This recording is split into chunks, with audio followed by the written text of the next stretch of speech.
seems we'll be replacing both endlinks since one of them is disconnected from the sway bar. So let's get the car jacked up and the wheels removed so we can start removing both endlinks. And now we can start removing the nut with a 5mm Allen key and a 14mm wrench. So let's get this untightened.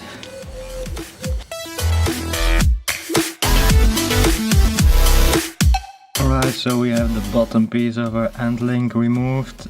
The top one is a little bit more difficult and we're having some issues since we stripped the Allen key, so we need to go another route.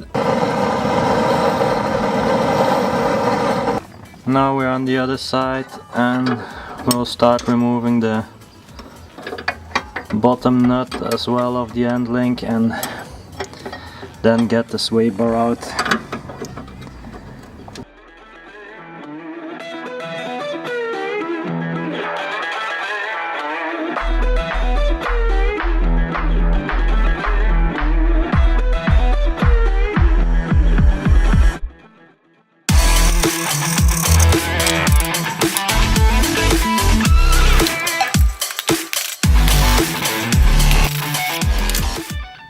We finally got the broken endlinks off. Now let's attach the good ones, and we're back underneath the car ready to install a sway bar again.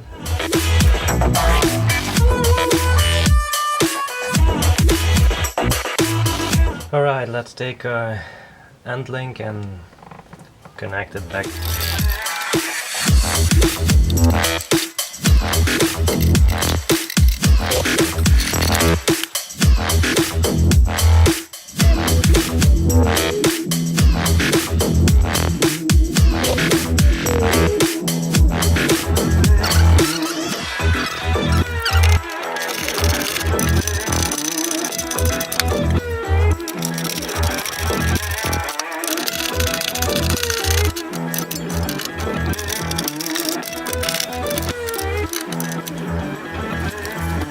Alright, we have everything installed, made sure everything is tightened down.